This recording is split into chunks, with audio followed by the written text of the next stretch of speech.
Okay, last time, I think I finished talking about the Yushkevich CM reps. Am I right? Does someone remember that? That's what I talked to at the end of last time? Okay, so today I am going to finish the summary, and then I'm going to talk about two more shape representations that I hadn't talked about yet, and will. But anyway, starting on the summary, we talked about hypothesis testing, and the most basic idea was that you could get t-values by permutation, and you get one t-value for a univariate thing per permutation, and you get, therefore, an empirical t-distribution, and then you look at the t-value for your target particular permutation, and you can figure out what the p-value, whether you're above or below the p-value on that basis. Any questions on that?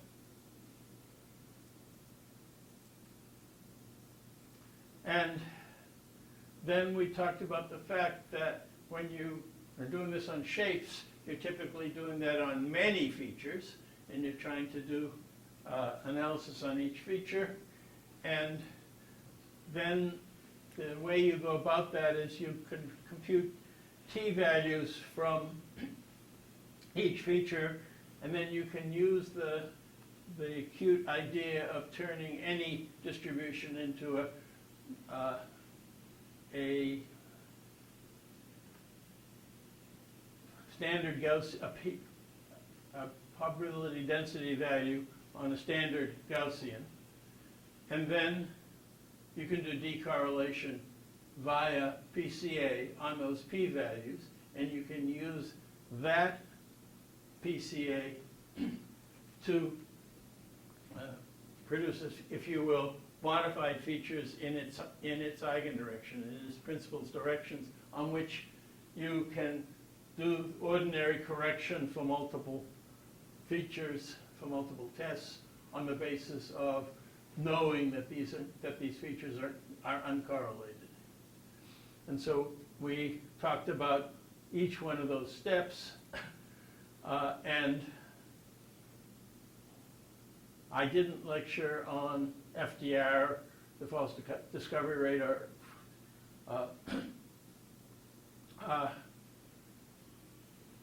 what is it? I can never remember what FWER stands for. Remember? Anyway, it's not a. Anyway, and there's standard places to look up how you modify the p-values for uncorrelated multiple variables to get a particular threshold for FDR or FWER.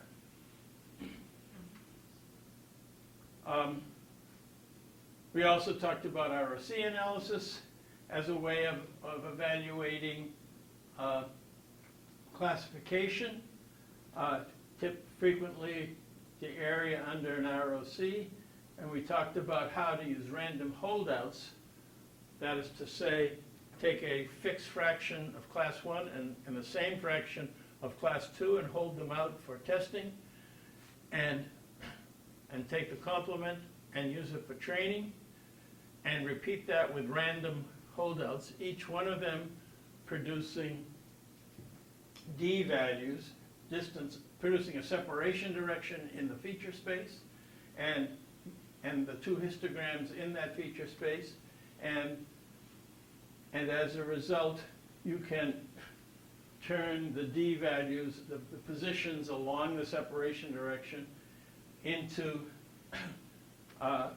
p-values by Bayesian analysis with a single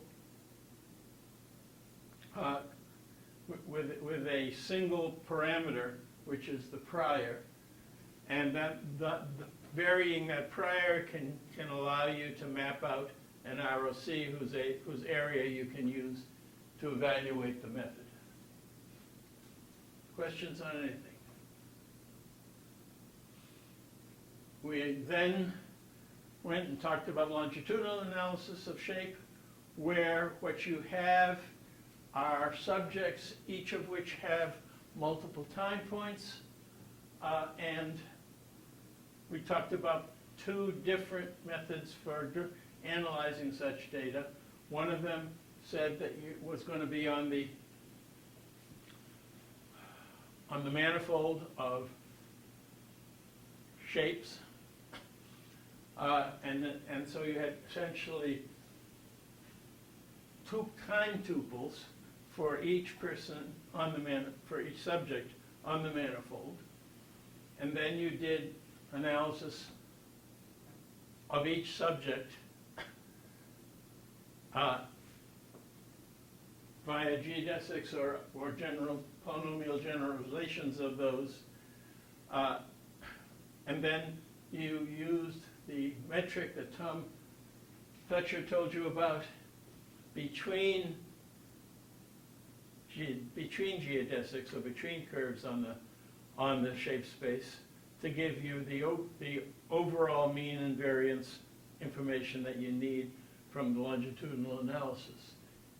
And the other way we talked about doing it was via diffeomorphisms, where each subject was dealt with by essentially regression to produce a curve for each subject, and then again there was a way to compare the subjects, but the difference is that you had diffeomorphisms, and the diffeomorphisms could be compared with linear statistics at the identity matrix, that is to say, of the momenta of them. We talked about the fact that while the mean manifold, the mean curve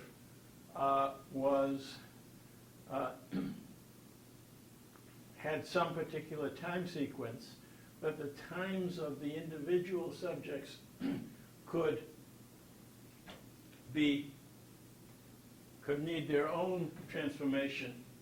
And so this S1 of t, the curve for the first subject, its starting place might not be at this time actually, which was the time that it was registered, but it could be deformed maybe to be at this place, and this one might be deformed to be at that time, and then the time running, the speed of running could be also varied, and so that you ended up with a transformation that involved not only spatial geometric changes, but also a diffeomorphism on the time variable as a possibility.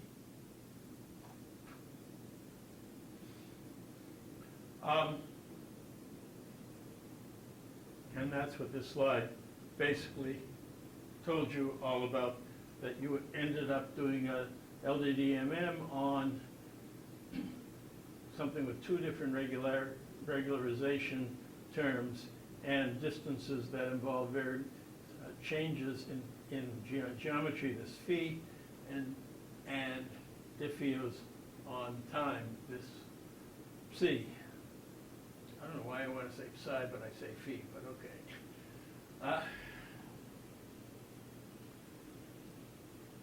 That's the end of the summary. Questions?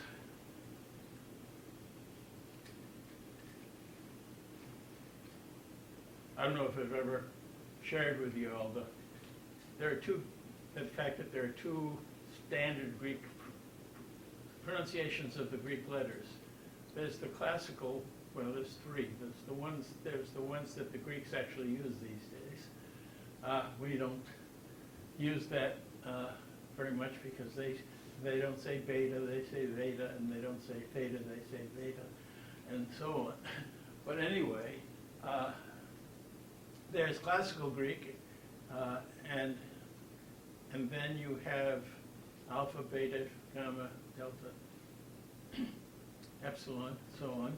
And then there's the British system, in which case you have, in the classical system, the i's at the end of phi, it's phi and psi xi, and so on. And then in the English system, those are all I, phi and psi and xi. But they also say beta and epsilon. And so we have a lot of bright people here who are members of what's in the United States called Phi Beta Kappa, supposed to be the learned society, right? And it's not one or the other. It should be either Phi Beta Kappa or Phi Beta Kappa, but not what people call it. Anyway, I suppose people say consistency is the hobgoblin of little minds. Okay, so I have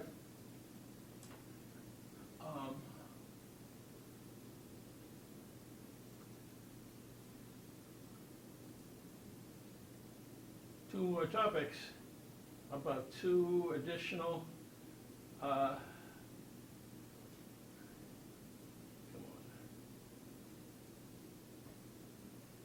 two additional shape representations to lecture on. See if I can.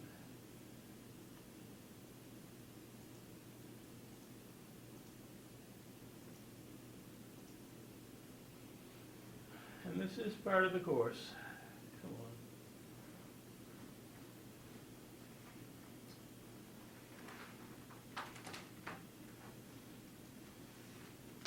Okay.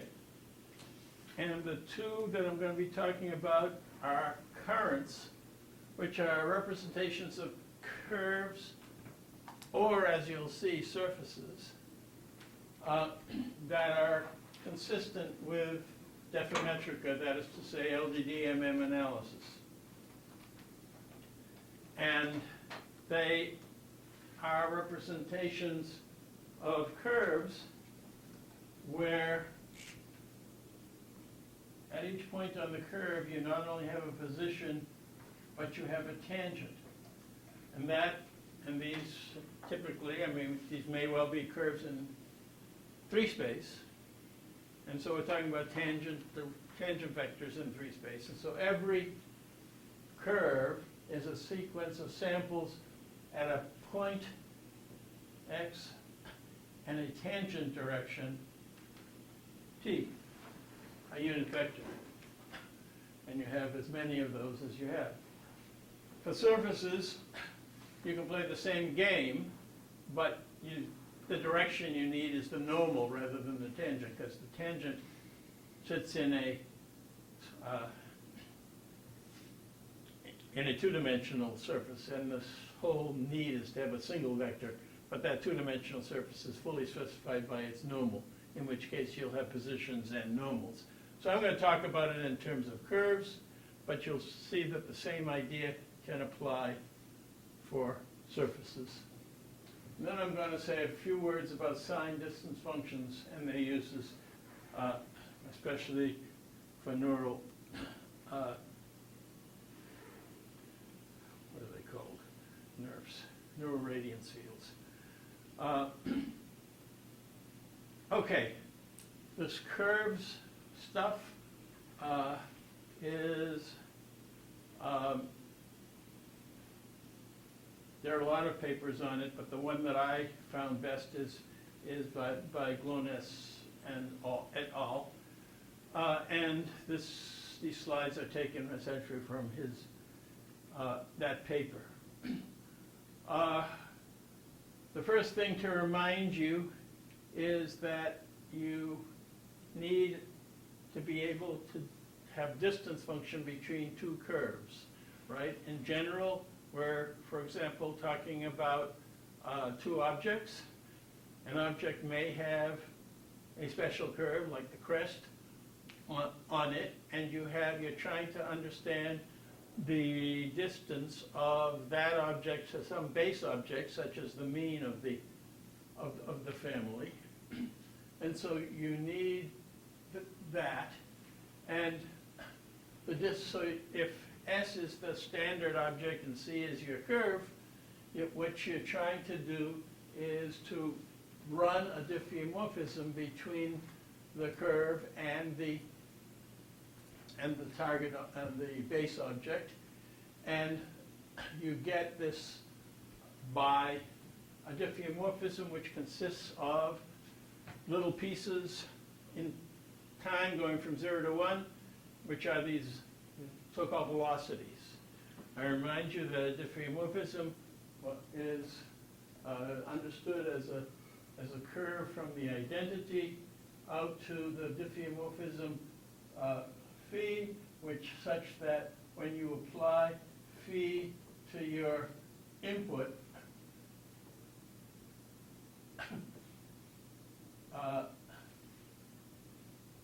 you get approximately equal to the subject. That is to say, you get a small distance between the subject value, the measurement, the geometric measurements, the subject geometry, and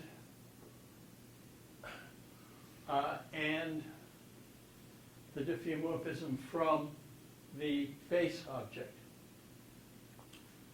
And so this approximation needs some kind of a distance function, and the distance function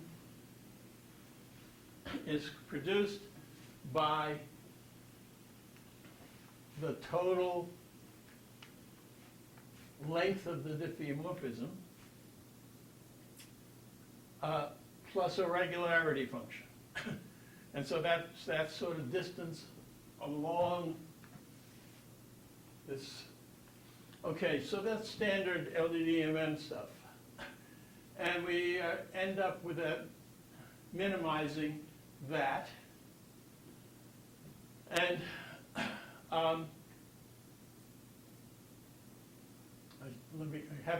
I said it slightly backwards. The integral is the regularity function. It says you basically you want a smooth diffeomorphism at every time t, and the e is the distance out here from the subject. In any case, the people have tried to do simply point-to-point matching, and that's been found inferior to having a point and a tangent, or on a surface a point and a normal. You'll see that the whole business is based on reproducing kernels, which is a fancy way of saying that it's going to involve a weighting function with an aperture in your space. They're going to be using a Gaussian. You'll see how that comes in later. And so that essentially from one of these curves, you can essentially take Gaussians and convolve that with the curve, and what you get is a sequence of curves at, if this guy is at strength 1, all these curves will be lower weighted by the fact that they have to do with the linear combination from this point of all the different points here, but with the Gaussian weighting having to do with the distance from there. So the point is that you can produce a space of vectors where the vectors are strongest along the actual curve, but where you get vectors that are less and less weighty infinitely into space. Okay, and because of this Gaussian weighting, the whole business gets to be fairly insensitive to noise. Okay? And then the next part of the story is if you have a space of vectors, W, and that's shown by these blue curves, and you notice that the vectors are longer near the curve and shorter as you get away from it because of this Gaussian effect that we've talked about. But fine. And you put down a target curve, C, in that space, you can essentially figure out how this curve with its tangent vectors matches the sequence of vectors that it passes through, right? And that's what is talking about here, that the derivatives at corresponding positions multiplied by the corresponding vectors, you get dot products between the two, and you integrate that over the whole curve, and you get a measure of fit of the curve to that space of vectors. Of course, in 3D, the space of vectors will be three-dimensional, will be in 3 dimensions and not in 2. Clear what's going on there? Sure you follow? Okay. Is that notation like for an inner product, or your notation mu c and w? You're talking about this, yeah, I'm not all that, Is that like a? I'm not very happy with that triangle bracket notation. But what they're talking about is the measurement of gamma against W. And it is indeed, it is a dot product. Right. So in some sense, it's a dot product of C with W. But c is a curve and w is a vector, or? C is one of these things. The thing I just talked about, C is a set of points and vectors at those points. Okay, so you can take a dot product for each vector, yeah. So for each one of these little points, you have a corresponding vector in your distribution, and you take the dot product of this with this, and the dot product of this with whatever this guy is, and the dot product of this guy with each one of these red points, and you integrate that along the curve. Got it? Okay, so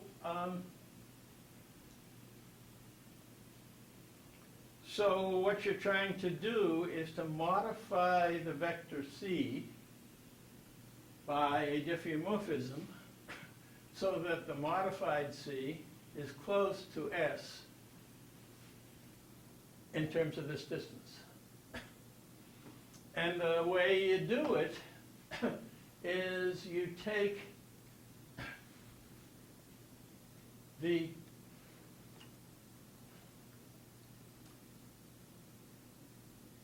here's C, you take its vector space generated by this Gaussian spreading of everything, and then you dot the S's with it. Or you play the same game, you take the red things, you apply the Gaussian, and then you see how C fits in. And you take the difference between those two, and you get what you're after. So, I need to get rid of this so you can read the bottom. That didn't work. Let me try again.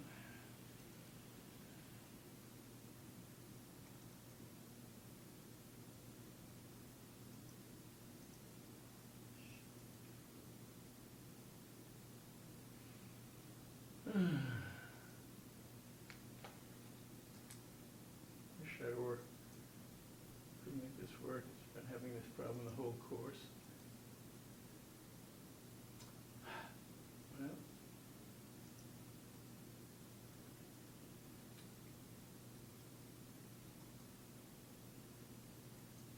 aha.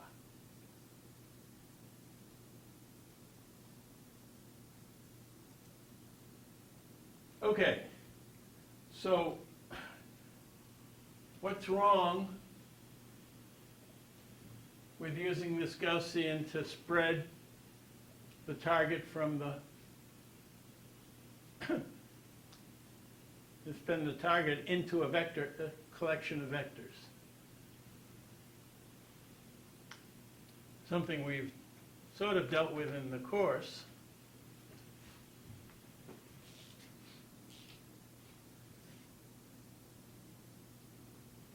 What happens with this curve?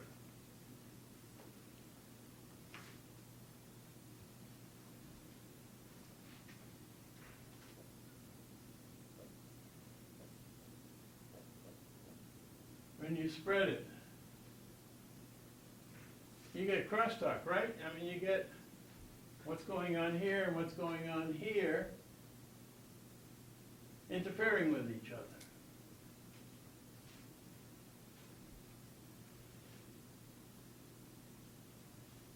It has to do with problems that are associated with high curvature places.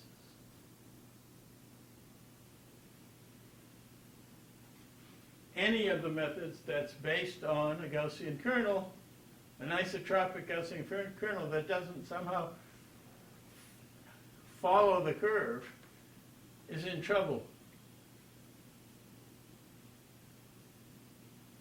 That's why, with the SREPs, we put in a flattening process first, which takes the curved thing and turns it into a flat ellipsoid in which you can analyze little steps along the way where the curvature changes are handled gradually. This method at present, with the particular isotropic kernels they have, works great on curves like this and doesn't work so great on curves like that.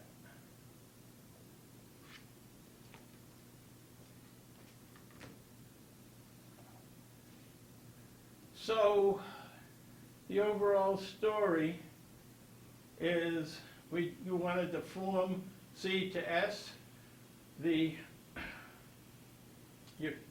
Ultimately you have a curve and you have a target S, and you're trying to find a diffeomorphism phi, which you're going to map so that it's close to S,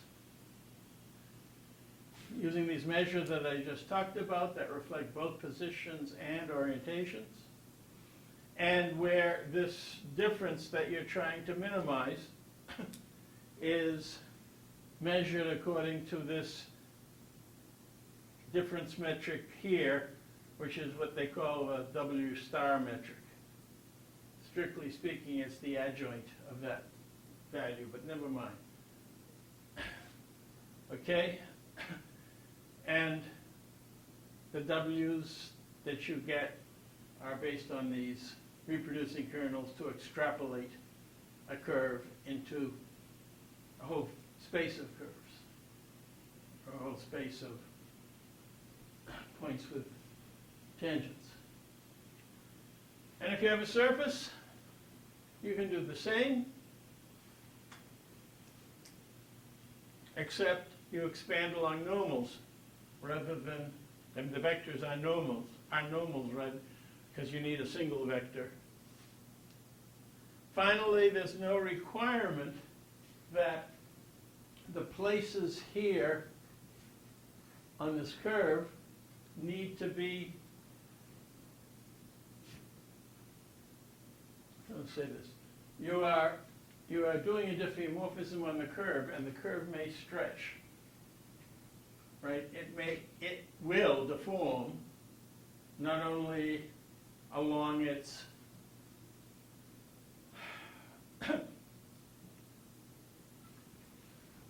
not only turning this curve into some curved version of it, but also the distance along the curve may have a diffeo, right? Which changes the value because of the, now the red curve gets stretched in the space, if you will, of these other vectors. But anyway, this is the way Diffemetrica deals with space curves or with meshed surfaces. You have not only the surface, but the vector, and you're trying to use these variation, these delta changes by these methods. Any questions on that? Okay, so here's the very last topic in the course. I'm amazed. I made a list of things I wanted to cover in this course at the beginning. And I think I will have covered the whole list. And I will have covered it in the allotted time for the course, and I don't know how that happened. Okay. So,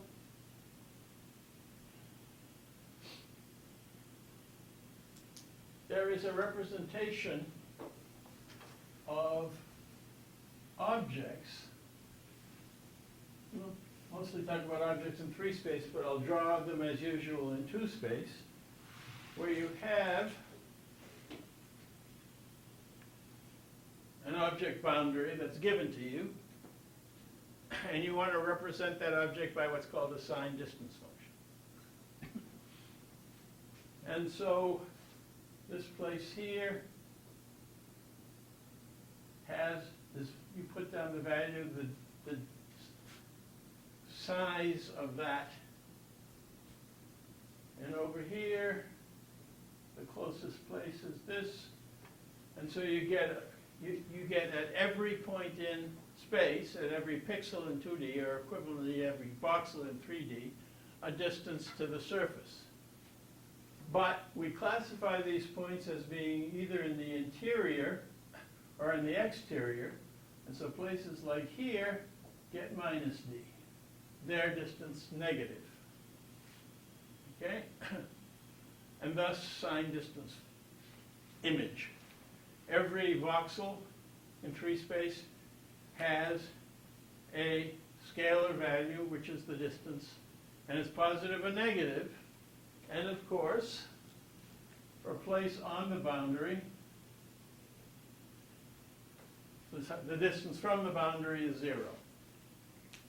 Okay, so this turns,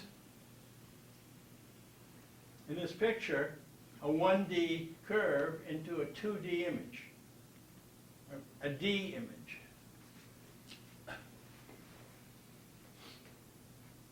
And in 3 space, it turns a 2D surface into a 3D image, a D image. Right? And that thing is called the sign distance representation of the surface.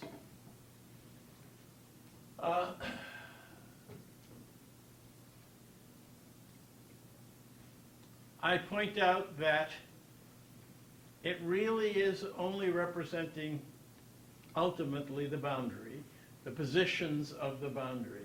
You're ultimately interested in the locus where big D is equal to 0. Okay, so your object representation, the derived object is the x such that d of x is 0, right? And I will point out that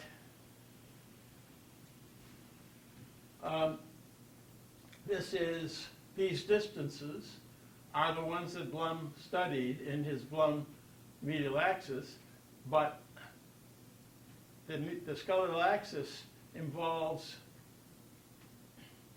various measures of rates of change of the spoke lengths, curvature of the skeleton, and all those kinds of things, which are higher order pieces of information that are not directly available from the distance function itself. Okay. The other problem is that these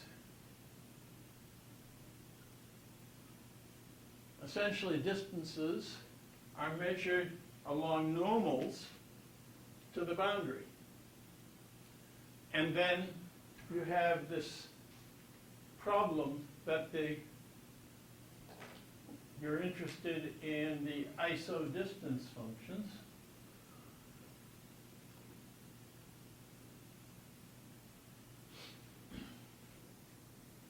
And the crossing of the normals produces a mess with these isodistance functions that you end up being computing on. Anyway, there are a lot of places in image analysis and shape analysis where this is used. Some of you may be familiar with the marching cubes algorithm. In the marching cubes algorithm, you have a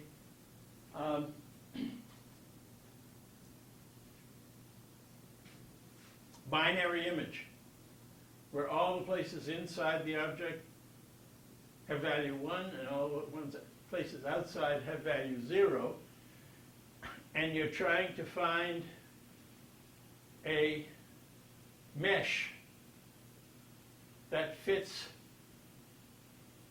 the transition between the zeros and the ones. And that ends up essentially involving itself with distances from the 0 level set.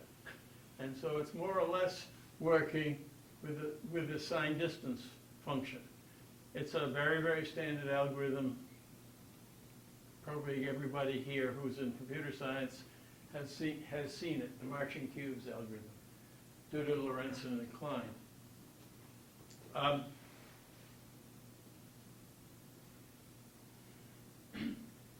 Another set of algorithms that are very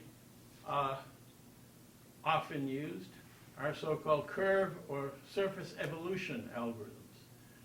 This algorithm, conformalized mean curvature flow, that we talked about in this course, remember I said smoothing and indeed straightening an object, is a boundary evolution method. Okay, it's basically a mean curvature flow, but with a metric that changes as the flow goes on. One of the ideas is that in evolution, you can talk about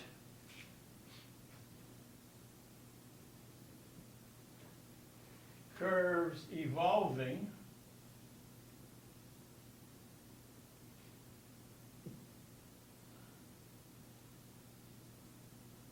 in such a way that something that was two objects combines into one object. And for certain purposes, that is an interesting thing to be able to deal with. It's especially interesting when you have a 3D object that itself forks.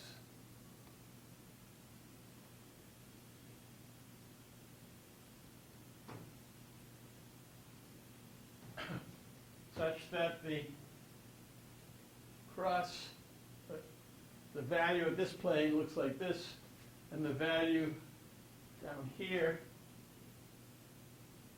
looks like that, and further down it looks like that. And so it turns out that there is some very nice analysis that you can do of multi-figure objects, okay, or objects in time that can change their size, or just pure evolutions where it's easy to analyze this and the evolution back to this.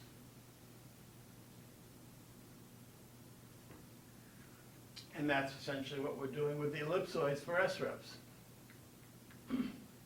Anyway, the upshot is that if you want to be able to do these boundary evolutions and you want to allow topological changes, the sign distance function is a reasonable thing to do, because what you do is you take this surface in 2D, with the surface which is a 2D object in free space, and you produce a distance function which is volume, which is actually filled in voxels of distances. And then there's some nice theorems that say that you can accomplish the changes you want on the boundary of the object with a corresponding operator on the 3D image. Okay, and so you can look up in a catalog, I want to do smoothing on my object, which is complicated. I turn it into a distance function. I run the corresponding 3D smoothing operator. And after I do that, I take the result and look at the zero distance function, and I have the smoothed original boundary. So the sign distance function was already around for a long time as a representation for images and also of use in graphics. But more recently, this has been used by neural nets that do visualization, and the general idea is that typically we will have a image here, and here, and here, and here, and maybe here, but a discrete set of images which give us information about the same scene, but from different poses. And it's even possible that using lasers or other means of reconstruction from pairs of poses, you can get distances from the camera to each one. And that's what Sherry is doing and Sam is doing right now with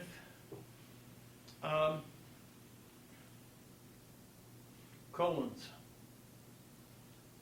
where we're trying to reconstruct the colon from many poses of it.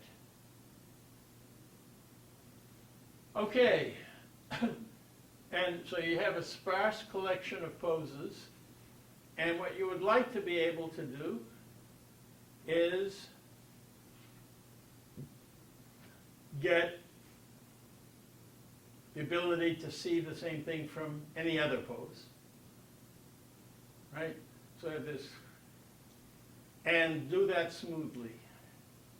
And the way these NeRFs work is you start out with a sign distance function from each pose.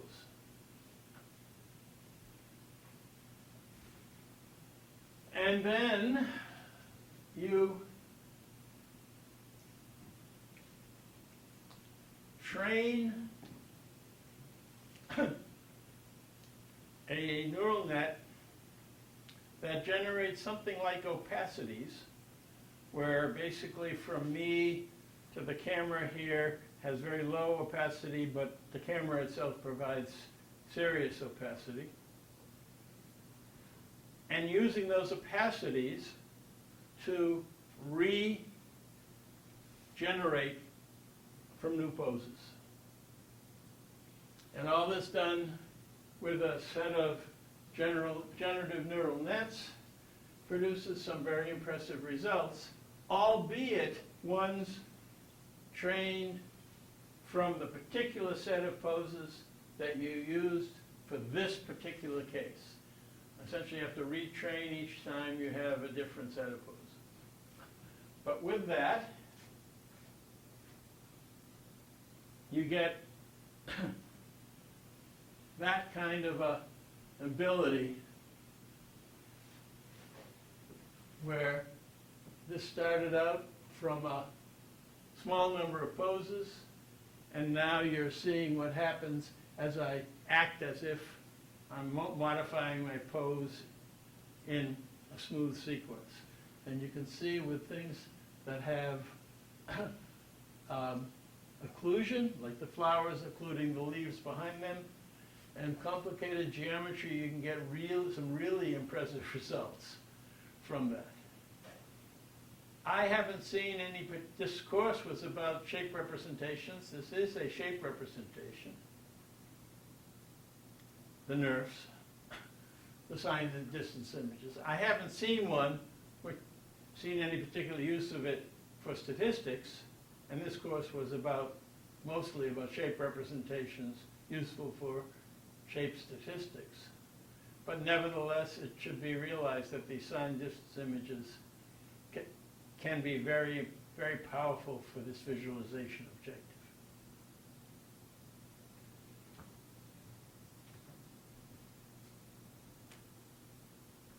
That was an awfully quick coverage of nerfs, but I thought we should be included. I'm done. Questions about anything, the whole course, what I've just talked about, anything at all?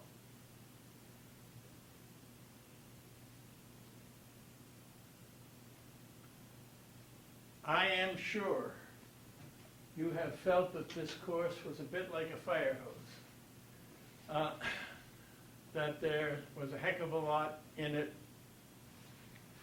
I tried in the summary to point out the big, the major pieces of it. I will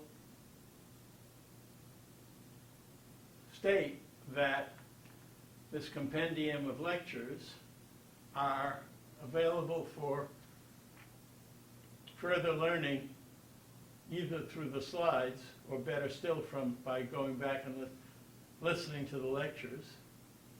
And this is still a very, very active field of research. I've tried to cover the broad swath of it, certainly including stuff that we've done here, but not just that. There's a conference coming up in association with MICCAI in October. MICCAI is the Conference on Medical Image Computing and Computer-Assisted Interventions. It is the main medical image computing conference-style conference.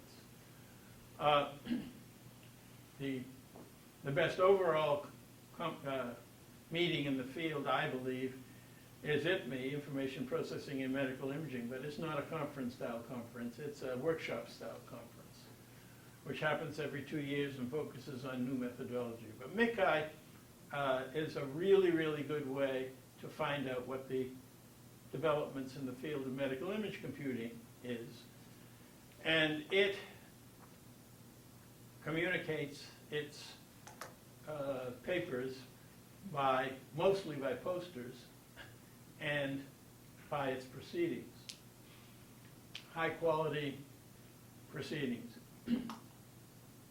If you look at the papers in MICCAI, you will see that a very notable fraction, I don't know what the fraction is, but I wouldn't be a bit surprised if it was more than 70% of the papers these days are about neural nets used for computing. Associated with MICCAI are workshops, and the workshops are on quite a variety of topics, but one of the ones that would be of interest to the people in this class is called Shape in Medical Imaging, otherwise called Shape MI. There will be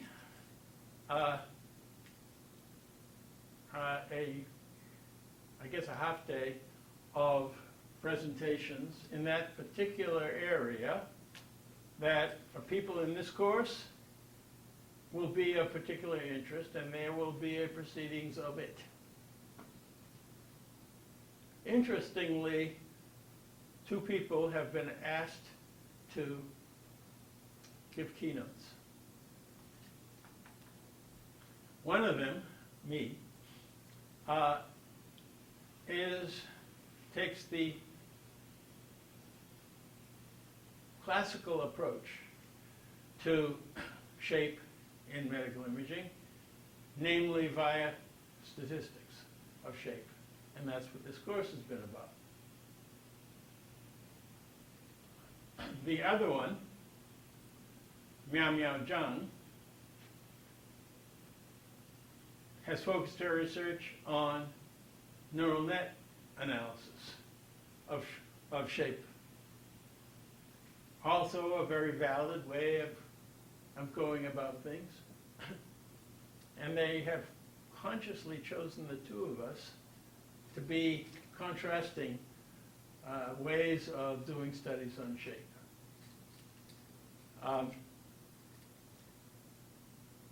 It's kind of fun that Miao Miao is my professional granddaughter.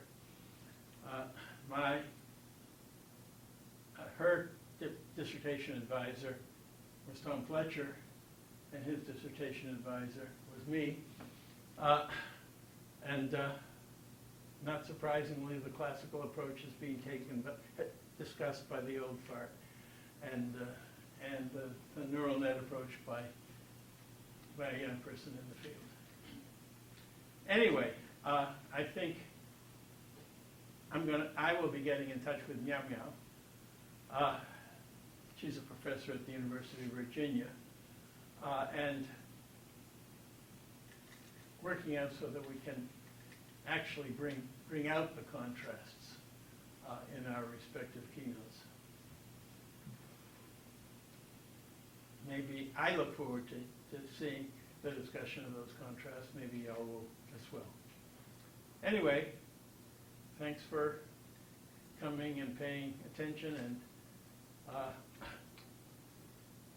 you have the honor or whatever of having listened to the last lecture course that I will give at UNC. I expect there may be some seminars in the future, but I will be stopping giving regular lecture classes with grading and all from here on.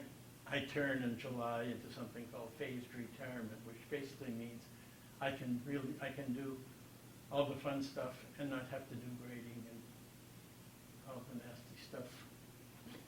Okay, till we see each other at the presentations, and later, and in between, and for some of you in the final exams. Please be sure to sign up for a final exam. Bye-bye.